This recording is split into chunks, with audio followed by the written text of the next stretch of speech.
ancestors used to do for thousands of years.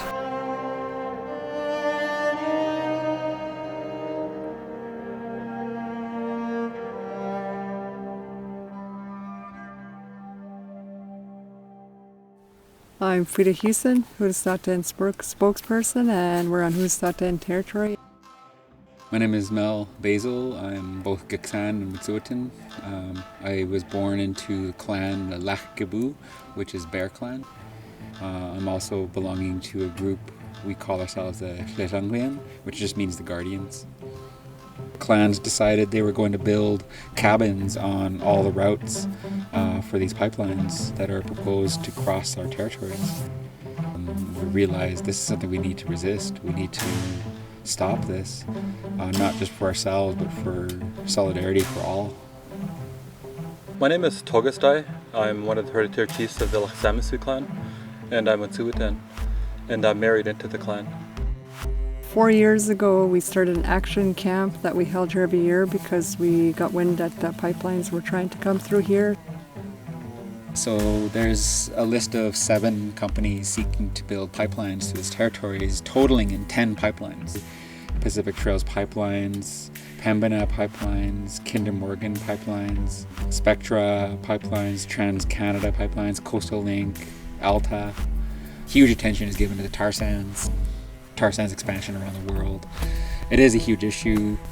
We're still taking action against Enbridge and Enbridge's proposal to transport tar sands bitumen mixed with condensate to the coast. We're still stopping them, but also the one that wants to blaze this trail for the so-called energy corridor through our territories here is Pacific Trails Pipeline. When you look at the regional study area from Enbridge's, from Bruderheim, Alberta to Kitimat, that 1,180 by 100 kilometers is a massive landmass.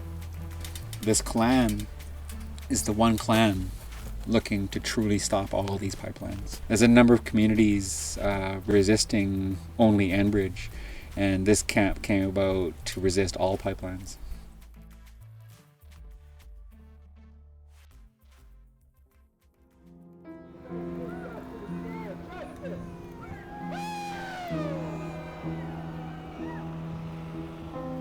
We've actually met the people from the tar sands. The Indigenous peoples there aren't being heard, and a lot of their people are dying of rare cancers. All their waters are destroyed. They don't have no more moose, and all their fish is sick. The lifestyle we enjoy now, they don't.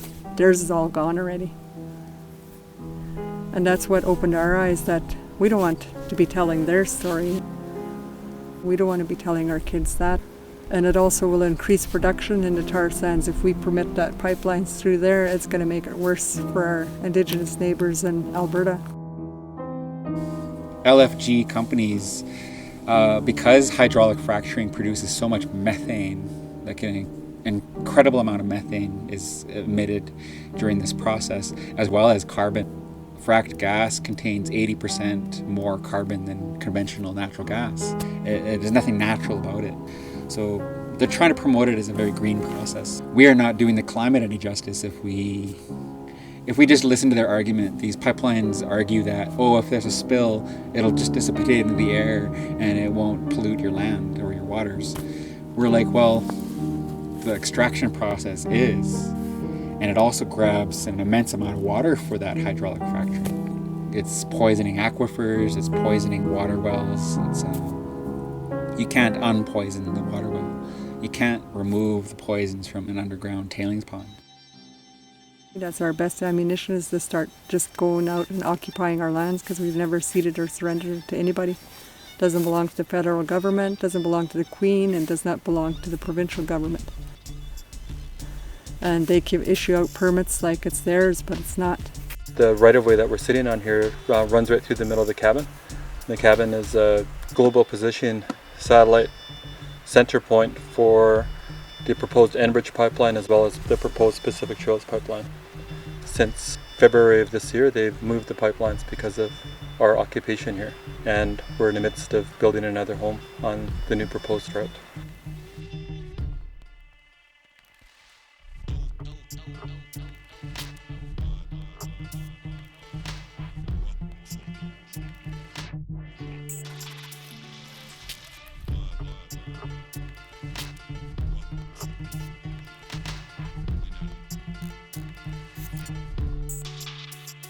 You guys can't be doing any work in here because we've already told them no, that they can't access our territory. We're asking you to leave because you're trespassing. You don't live here, so you don't know. We have berry patches here, we have medicine here, the bears live here, the moose live here, we live here. This is my food back here. That's what they're trying to destroy. Our idea is to start occupying our lands, not just block the pipelines. The pit house is an underground home. Basically has a timber frame structure that's kind of circular. And you cover that structure with soil afterwards, so all you see is like a lump in a landscape. It stays really warm in the winter and really nice and cool in really hot summer days. It's a pretty amazing structure and I'm really looking forward to living in it. I wouldn't even dream that I would be out here doing this 4 years ago, because I hadn't been here for so long because I was so busy with the colonized lifestyle. Told I was supposed to go to school and I was supposed to get a job. I did all that. I wasn't happy. You could feel the presence of the ancestors out here and it really made me feel alive, and I just realized this is what was missing from my life.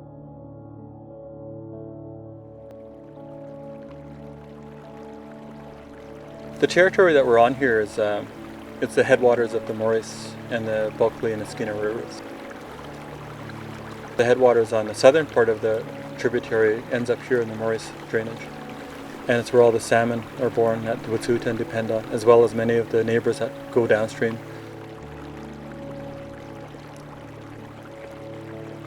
And to Gitsan, the Tsimshian, the Haida, and all the other nations that live along the coast, there's a lot of salmon that they depend on that actually are born up here.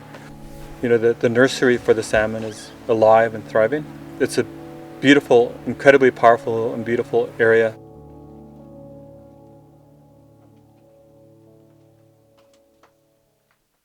Everybody can actually live out here and we can sustain ourselves via the permaculture gardens and start discovering our roots, root plants that we can eat and use. So yeah, here we have lettuce, and then at the far end we have peas, a lot of kale, Brussels sprouts, but I think we put rhubarb here. Eventually we're trying to make a community where all my elders and everybody will move back here and start trying to sustain. We want to do more of these and more pit houses all over our territory.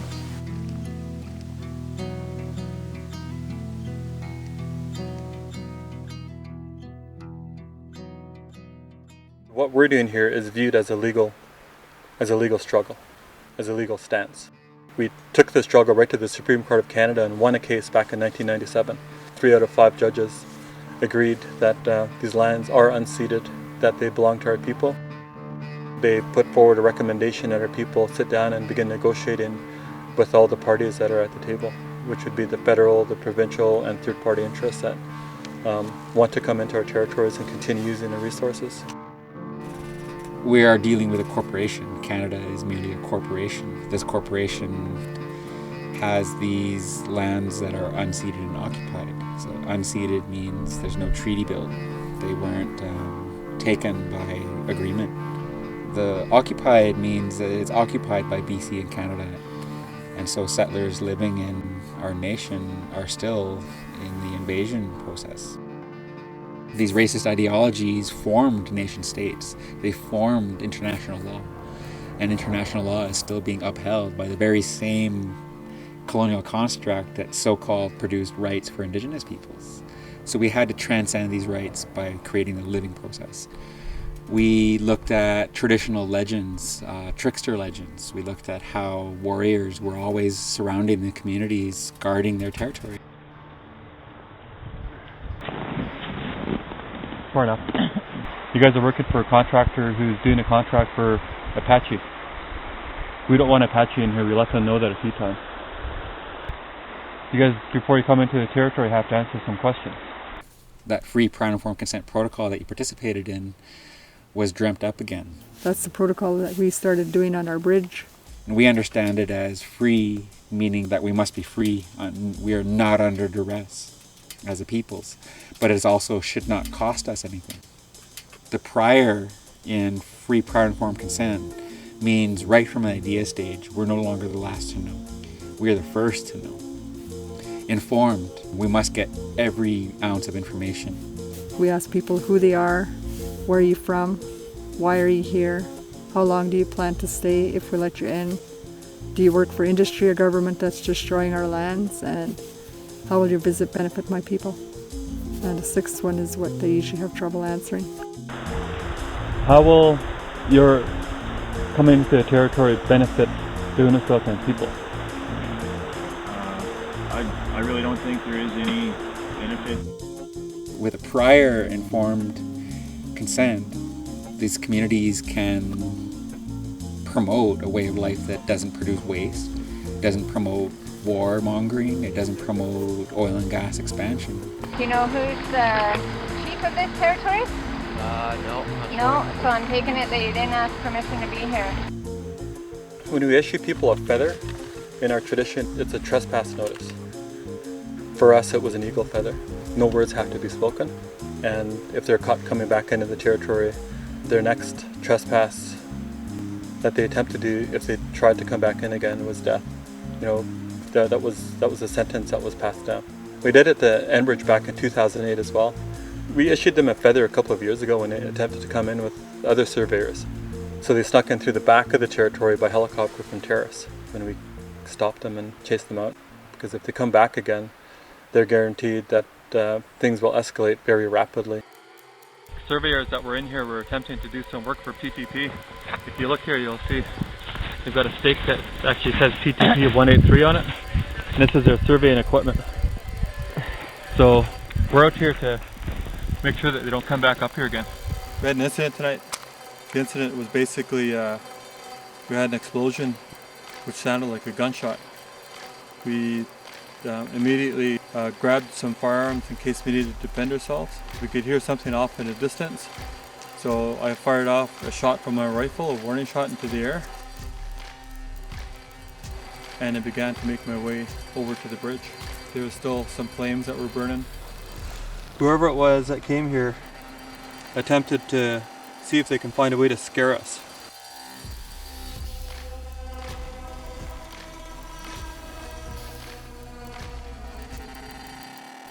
Having our warriors' responsibilities stripped from us for decades really impacted our peoples. The responsibility that we had to our security was handed over to, and actually violently taken, and handed over to the North-West Mounted Police, now the Royal Canadian Mounted Police. We were the hardest hit, as well as the women, because they were being disappeared, they were being raped, they were being murdered. There were women warriors in our communities, and still are. To stop this pipeline from going through, to keep our water clean, straight from the Wet'suwet'en, the Unist'ot'en that are up there at their camp right now on the GPS route of that pipeline, stopping 7 proposed pipelines. I guess it's just a reminder to us that we're facing cowards who don't understand that they've grown up colonized, and a lot of them don't even understand that they've actually grown up racist. It's really unfortunate for them, but fortunately for us, we're wide awake and we know what's going on. If you look at it from the Western perspective, we're still doing exactly what we're supposed to be doing. We're asserting our rights on our lands, and we're not breaking any laws. According to Wet'suwet'en law, we're doing what our ancestors would have done. You know, we're living on our lands, we're occupying them, and we're protecting them. So to us, Wet'suwet'en law supersedes Western law, because Western law is based on state governments who have assumed that they have the right to make laws on lands that they're trespassing on. So those laws, in our view, are illegitimate. Natural law to us is different. Nature teaches us how to live. Nature tells us what its law is. Natural law is when the butterflies return, so do the spring salmon. They're indicators. We follow the season around. As foods are available to us, that's when we take them. An animal may give its life to us, and we honor that animal by taking it. We dishonor it if we don't take it. We didn't help it fulfill its role. We wait for the salmon to swim up the stream to come to us. We don't send big ships out to deep sea and take all the fish. For the defense of his lands and waters, the relationship we have with our surroundings. Thank you for this food, the hands that prepared it, and all those who labored so that we may eat. We ask that you put a blessing on the animal who gave its life for our sustenance. We also thank the Creator for our space, our protocols, our laws. And so natural law, ancestral law, it's just basically nature taught us how to live. And it's not rights-based, it's not man-made. You know, if you travel into the territory here now, you're going to run into a lot of mother bears with their babies, grizzly bears and black bears, feeding their babies on a land. We're one with them all, and if they can't fight the oppressive regime of colonialism, then we'll do it for them.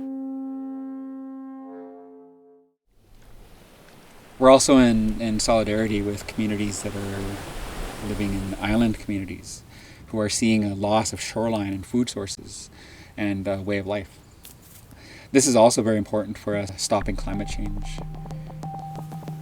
I think climate change is affecting everybody. Like I explained, the salmon numbers have been going down, and what's happening with the moose, where they migrate, and then they say the glaciers are melting quicker because it's so warm. Not much of the glacier left. So everything's impacted.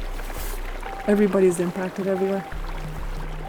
Offsets, particularly carbon, biological, and boreal offsets, merely as a rights-based intervention that commodifies nature and is an attempt to green up capitalism. We're not really stopping carbon from being emitted. How can we ever claim solidarity with those nations who suffered a loss of their responsibility to their fish that they access, their food sources? How can we claim solidarity to them ever again if we promote offsets? Breaking our natural laws, breaking ancestral law, claiming ownership of life that doesn't belong to us. It's got its own world. We have a relationship to that world. Instead of slowing down and stopping our expansion and addiction to fossil fuels, these companies and even civilization itself is showing signs that they are very, very more addicted to fossil fuels today than ever.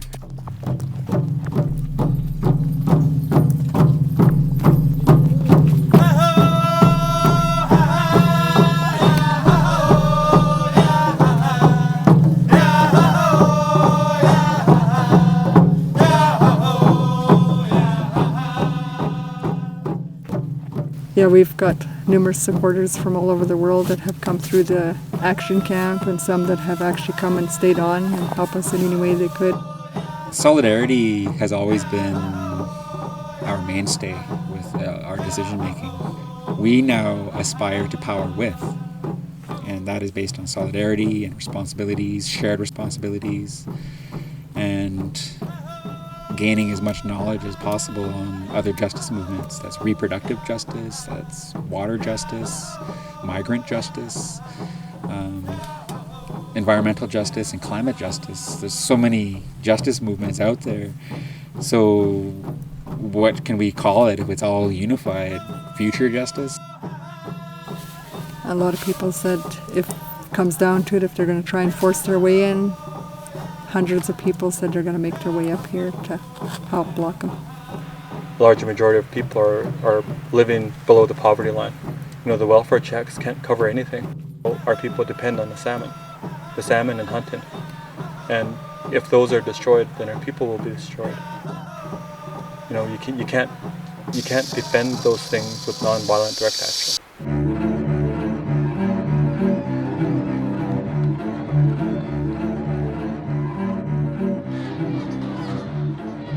You know, our people are waiting all over the world to stand up.